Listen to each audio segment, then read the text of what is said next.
orang NU itu adalah orang Indonesia yang beragama Islam. Camkan ini, orang NU adalah orang Indonesia yang beragama Islam.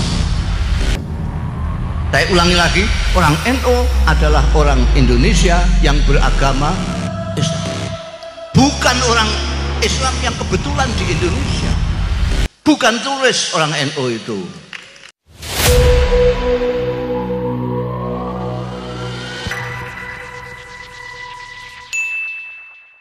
Saya pernah lihat pameran lukisan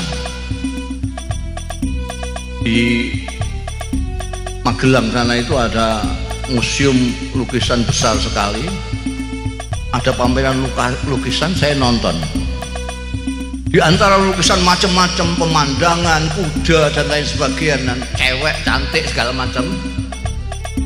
Itu di situ ada lukisan Hadratus Syekh Hasyim Asy'ari, besar sekali, duduk dengan anggrengnya. Saya tanya sih, ini siapa yang melukis ini? Lalu saya kenalkan, dipanggil itu orang yang melukis ini, yang kemudian sekarang jadi kawan saya.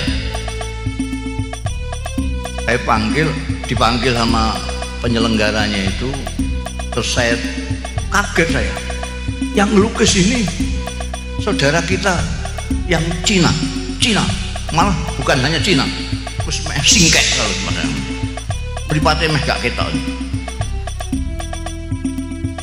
Saya kagetnya dulu, ini ada singkek kok gambar Hadratus Syekh, kok nggak gambar kuda, gambar cewek apa, gambar apa, gambar Hadratus Syekh. Saya tanya, duh, sampai kok gambar ini, kan nggak lain-lainnya pada gambar gini, kok kamu gambar ini? Apa jawabnya? Saya kaget 2 kali. Dia bilang, kalau tidak ada orang ini, tidak ada Indonesia.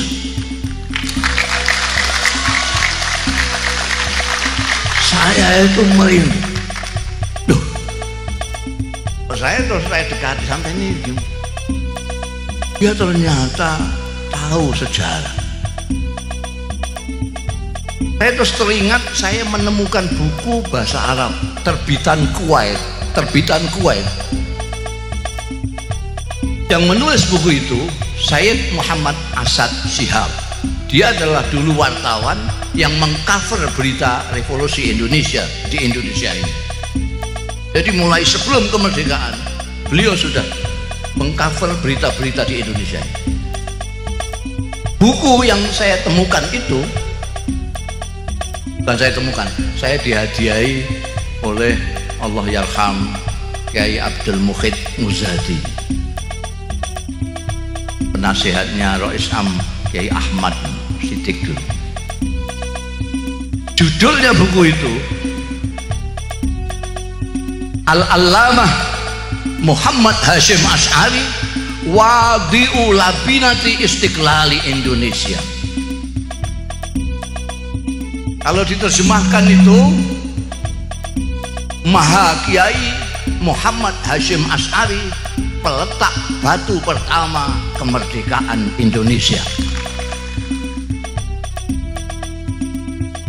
Pengakuan internasional yang menyoroti Indonesia. Jadi sekarang nggak usah pakai pamer-pamer, terus kalau tidak ada NU, nggak ada Indonesia ini.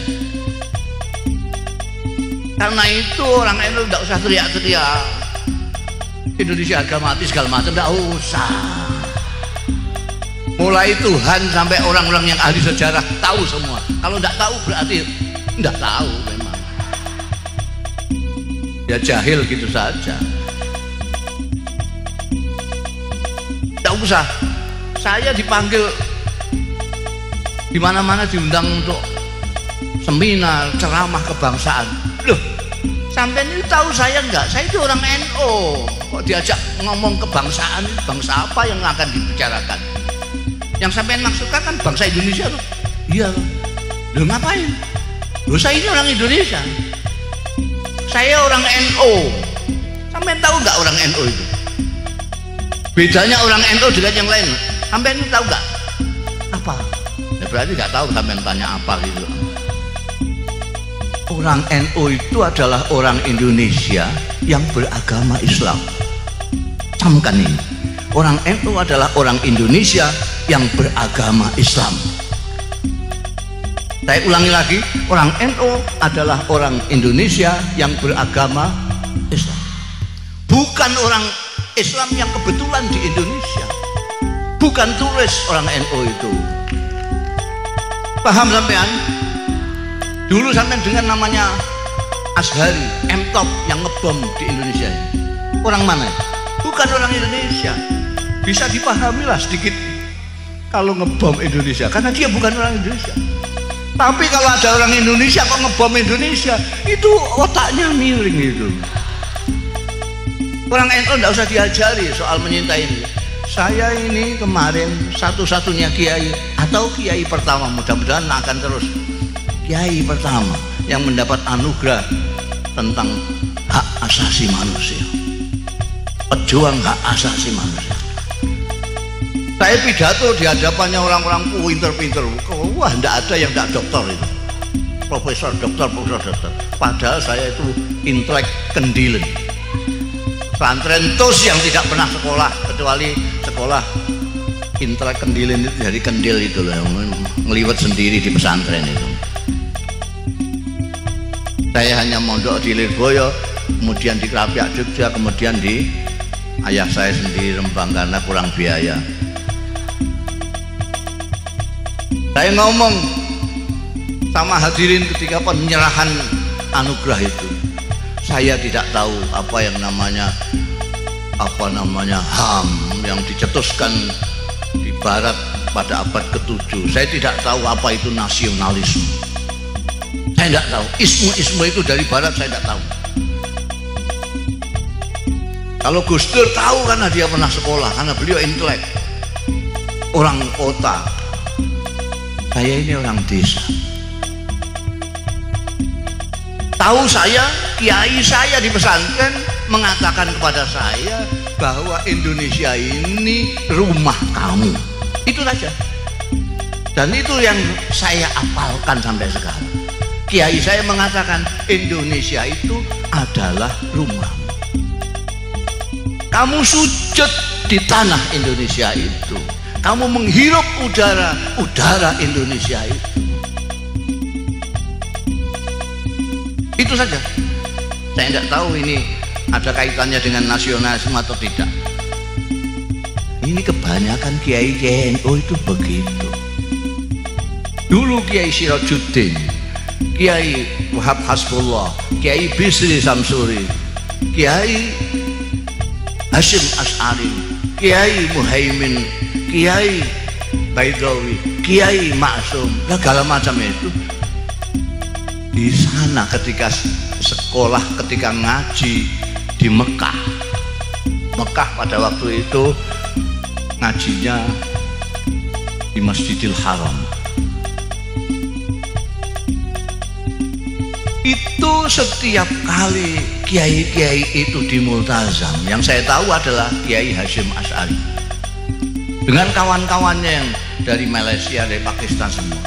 Itu apa yang tidak pernah lupa dimohonkan kepada Allah Ta'ala. Mereka memohon kemerdekaan Indonesia. Jadi kalau bicara tentang kebangsaan jangan dengan orang NU. NU itu senajan kecewa. Jadi sekarang banyak NU kecewa karena apa namanya, dianggapnya kok enggak ada menterinya yang NU ya. Mereka lupa bahwa wakil presiden itu NU. Mereka lupa Pak Mahfud MD itu NU. Dia orang Madura. Orang Madura kok enggak NU, itu sudah lupa puselnya itu. Dong di tanah Jawa sana terkenalnya itu orang Madura itu agamanya NU. Itu terkenalnya di mana-mana. Ada orang Madura kok tidak NU, itu muskil saya. Ini kesambet di mana?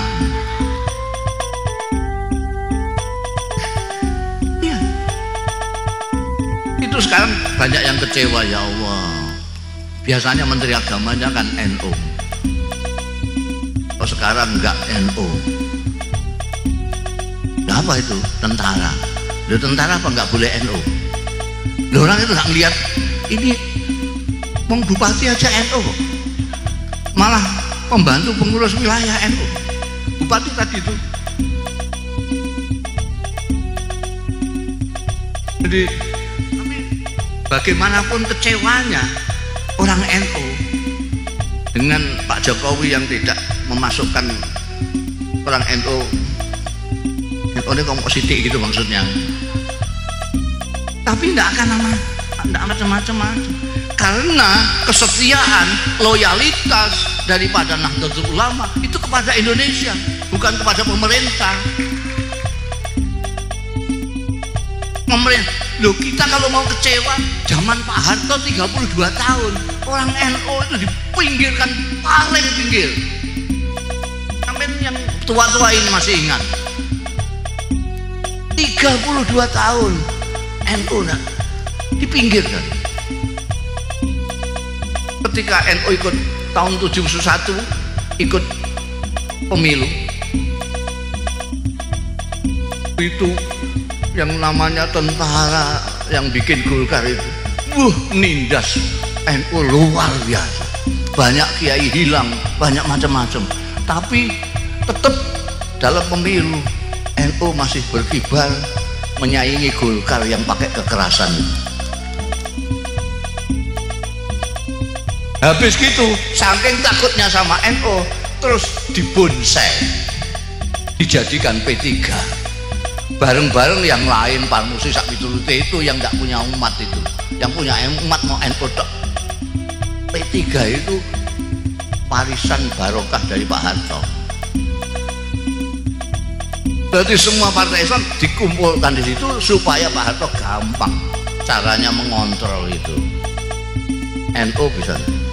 Selama Pak Harto masih jadi presiden, tidak ada orang NU di P3 yang pernah menjadi pimpinan. Ingat sejarah itu. Padahal isinya sampai ke bawah itu orang NU semua. Mulai Mintarja, Naro, sampai Hasan Mitariam semua. Yang belakangan ketika Pak Harto lengser baru orang NU Hamzah Has naik jadi pimpin. Jadi kalau kecewa sudah dulu-dulu. Boleh NU kecewa, tapi tidak bakalan sampai terus NU sekarang sudah Indonesia bukan harga mati. Tidak bisa, tetap Pancasila. Karena apa? Karena ikut bikin negara ini kok.